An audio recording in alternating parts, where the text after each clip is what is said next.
வீரா மாறன் சரியில்ல. லட்சுமி அம்மா வந்து ராமச்சந்திரனை கேள்வி மேல கேள்வி கேட்குறாங்க. "அண்ணே நீங்க இருந்துமா இப்படி நடந்தது? பொண்ணு கழுத்துல உங்க பையன் தாலிய கட்டிட்டானே, 2 பொண்ணுங்களோட வாழ்க்கை. 2 பொண்ணுங்களுக்கு தாலிய கட்டியிருக்கானே, என் பொண்ணை யார் இனிமே கட்டிக்குவா? ஐயோ கடவுளே! என் பாண்டியா டேய் உன் தங்கச்சிகளுக்கு இப்படி ஒரு கொடுமையா? இப்படி ஒரு நிலைமையா?" அப்படின்னு சொல்லி முத்துலட்சுமி அம்மா அழுதுகிட்டு இருக்காங்க. பிருந்தா எந்த தப்புமே பண்ணல. அந்த கார்த்தி தான் இவளுக்கும் தெரியாம கோயிலுக்கு கூட்டிட்டு போய் தாலிய கட்டியிருக்கான். இதுக்கு மாறனும் உடந்த. வள்ளியம்மா கண்மணி கிட்ட கேட்குறாங்க, "ஏன் கண்மணி இவ்வளவுத்தையும் சொல்றியே, ஏன் வீராவும் கூட போய் தாலிய கட்டி கூட்டிட்டு வந்தாலே, அதை பத்தி நீ உங்க அம்மா கிட்ட சொல்லவே மாட்டேங்கிறியான்னு?" வள்ளியம்மா கேட்கவும் லட்சுமி அம்மா வீராவை பாக்குறாங்க. அதிர்ச்சியில நிக்கிறாங்க. "என்ன வீராவுமா இருக்கட்டோன்னு வள்ளியம்மா உண்மை என்னன்னு தெரியாம என் பேர்ல பழி போடாதீங்கன்னு சொல்றாங்க." வீரா என் தங்கச்சி பொய் சொல்ல மாட்டா. அவ இப்படி ஒரு காரியத்தை பண்ணி வைக்க மாட்டா. நீங்க உங்க மருமகனை எல்லாம் சரியா வளர்த்திருந்தா இப்படி எல்லாம் நடந்திருக்குமாங்கிறாங்க கண்மணி. தங்கச்சிகளோட வாழ்க்கையை அழிச்சிட்டு இப்ப எங்க பேர்ல பழிய தூக்கி போடுறீங்களா?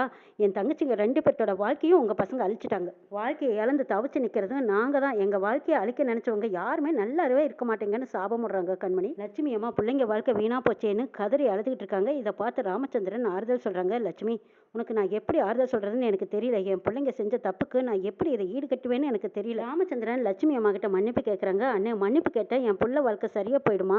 இதுவே என் பையன் இருந்திருந்தா இப்படி எல்லாம் நடந்திருக்குமா? சொல்லுங்க பார்க்கலான்னு" அழுகுறாங்க. மாறன் கார்த்தி 2 பேரும் போலீஸ் ஸ்டேஷன்ல உட்காந்துருக்காங்க. அங்க இன்ஸ்பெக்டர் வந்ததும் என்ன கேஸ்ன்னு கேட்குறாங்க. "சார் ஒரு பொண்ணு கழுத்துல தாலி கட்டி ஒரே வாரத்துல காதலிச்ச பொண்ணு கழுத்துலயும் தாலி கட்டியிருக்கா சார். அதனால தான் பிடிச்சி உள்ள வச்சிருக்கோன்னு சொல்றாங்க." "சார் நான் எந்த தப்புமே பண்ணலைன்னு கார்த்தி சொல்ல, உன் குடும்பம் தான் நீ தப்பு பண்ணேன்னு உன் பேர்ல கேஸை கொடுத்துருக்காங்க. நீ என்னடானா எந்த தப்பும் பண்ணலைன்னு சவுண்டு கொடுத்துட்டு இருக்க, சத்தம் போட்ட அப்புறம் வேற மாதிரி கேஸை திருப்பி விட்டுருவேன், பேசாம உட்காந்துருக்கணும்னு சொல்லிட்டு போறாங்க." வள்ளியம்மா தடத்தையே பாக்குறாங்க. அங்க ராகவன் வராங்க. "டே ராகவா, அவங்கள 2 பேர்த்தையும் கூட்டிட்டு போய் ரொம்ப நேரம் ஆச்சு. உன் பொண்டாட்டி கிட்ட சொல்லி எப்படியாவது கேஸை வாபஸ் வாங்கி அவங்க 2 பேர்த்தையும் வீட்டுக்கு கூட்டிட்டு வாடான்னு கேட்குறாங்க."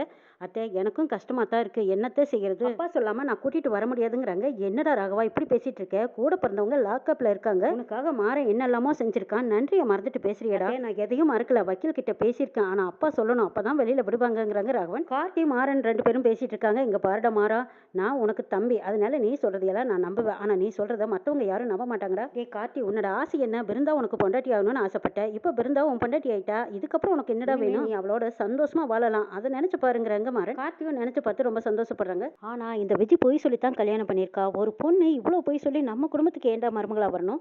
அவளுக்கு பின்னாடி ஏதோ ஒரு பெரிய கதை இருக்குடா. ஆனா கல்யாணம் ஆனதுலேருந்தே அவள் பேரில் எனக்கு ஒரு சந்தேகம் இருந்துக்கிட்டே தான் இருக்குது.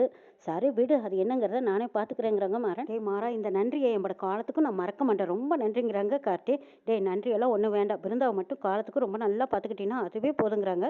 ராகவனோட சித்தப்பா ஃபோன் பண்ணி, "என்னடா கார்த்தி இன்னொரு கல்யாணம் பண்ணிக்கிட்டானாமே, உங்க அப்பா எங்கடா? ஏன்டா ஃபோன் எடுக்க மாட்டேங்கிறாங்க? முதல்ல ஃபோன் கொண்டு கொடு" அப்படின்னு சொல்லவும், ஐயோ இவங்களுக்கு வேற வேலையே இல்லையா, இப்படியே கேட்டு மனசு நோகடிக்கிறாங்களேன்னு ராகவன் சலிச்சுட்டு போறாங்க. ராகவன் ராமச்சந்திரனோட ரூம்ல போய் பார்க்குறாங்க. அங்க அப்பாவை காணோனதும் இங்க வள்ளியம்மாகிட்ட வந்து சொல்றாங்க.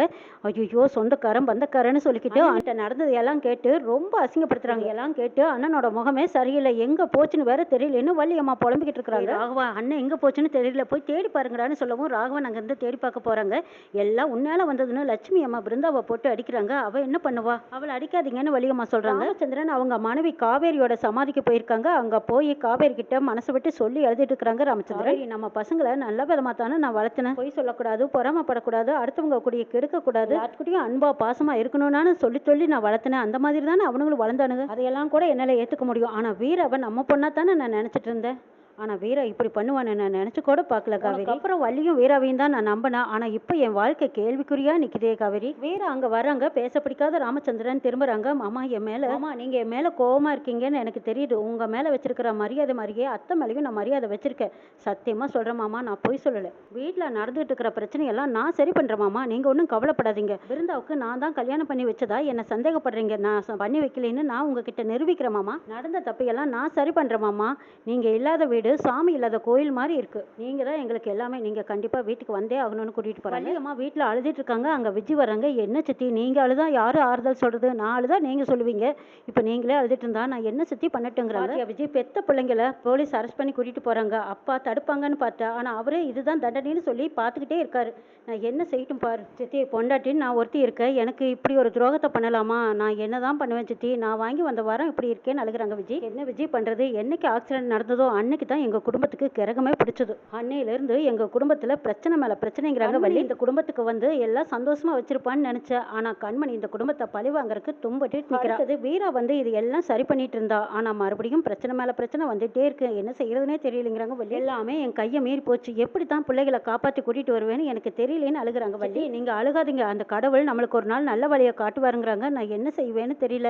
எப்படியாவது என் பிள்ளைகளை என் அண்ணன் கூட்டிட்டு வந்துட்டாருன்னா பரவாயில்லன்னு அழுகுறாங்க வள்ளி. வராங்க. வீராவுக்கு பின்னாடியே ராமச்சந்திரனும் வர்றாங்க. ராமச்சந்திரனை பார்த்ததும் அண்ணன் எங்கன்னே போனேன், எங்ககிட்ட சொல்லாமையே போயிட்டியே, நான் என்னமோ ஆச்சோ ஏதாச்சோன்னு பயந்து போயிட்டேங்கிறாங்க. ஏவல்லி நான் அப்படியே போய் செத்து போயிடுவேன்னு நீ நினைச்சிட்டியாங்கிறாங்க. ஐயோ அண்ணே என்னன்னே நீ பேச்சு பேசுற, அப்படியே எல்லாத்தையும் அம்போன்னு விட்டுட்டெல்லாம் செத்து போயிட மாட்டேன், நான் எல்லாமே சரி பண்ணிட்டு தான் போவேன் வள்ளி, நீ அழுகாதீங்கிறாங்க. ஐயோ அண்ணே நீ அப்படியெல்லாம் பேசாத, என்னால தாங்கிக்க முடியலன்னு அழுகுறாங்க வள்ளிமா. ராமச்சந்திரன் மனக்கவலையோட ரூம்குள்ள போயிடுறாங்க. வள்ளிமா அழுதுகிட்டே இருக்காங்க. அதான் அப்பா வந்துட்டாங்கல்ல, அழுகாதத்தைங்கிறாங்க. ராகவன் அப்பா வந்துட்டாங்க, மாறனும் கார்த்தியும் இன்னும் போலீஸ் ஸ்டேஷன்ல எல்லாம் இருக்காங்க, அவங்கள போய் கூட்டிட்டு வந்துடுடாங்கிறாங்க.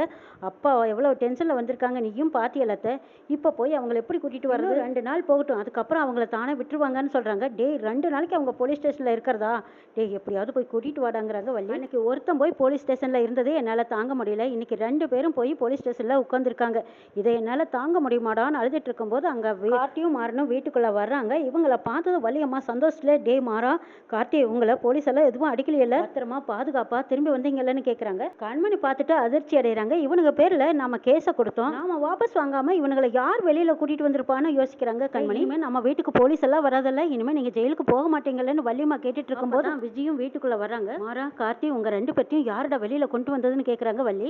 என் புருஷனை ஜெயிலுக்கு அனுப்புறதுக்கு இங்க யாருக்கும் உரிமை கிடையாது, என் பிரச்சனையை நானே சரி பண்ணிக்குவேன், என் விஷயத்துல யாரும் தலையிட வேண்டாம், அதனாலதான் நானே போய் என் புருஷனை வெளியில கொண்டு வந்தேங்கிறாங்க விஜய். இவங்க 2 பேர்த்தையும் நீ தான் போய் வெளியில எடுத்துட்டு வந்தியான்னு வள்ளியம்மா கேட்கும்போது, ஆமா என் வாழ்க்கையை போலீஸ் ஸ்டேஷன்ல விட்டு கொடுத்துட்டு நான் இங்க எப்படி சித்தி நிம்மதியா இருப்பேன், என் புருஷன் எனக்கு மட்டும்தான் சித்தி வேணும், அதுதான் நான் போய் போலீஸ் ஸ்டேஷன்ல சொல்லி இவங்களை கூட்டிட்டு வந்தேன், இவங்களோட நான் சந்தோஷமா வாழ்ன சித்திங்கிறாங்க. டே கார்த்தி விஜயோட நல்ல மனசை புரிஞ்சுக்கடான்னு சொல்லிட்டு இருக்காங்க வள்ளி. விஜயோட நடிப்பை எல்லாரும் அமைதியா பார்த்துட்டு இருக்காங்க. பிருந்தா கார்த்தியை பார்த்து அழுதுட்டு இருக்காங்க. பிருந்தாவோட அம்மா கார்த்தியை பார்த்து கோபத்துல கொந்தளிச்சு நிக்கிறாங்க. என்ன சொல்ல போறாங்கன்னு நாளை பார்க்கலாம்.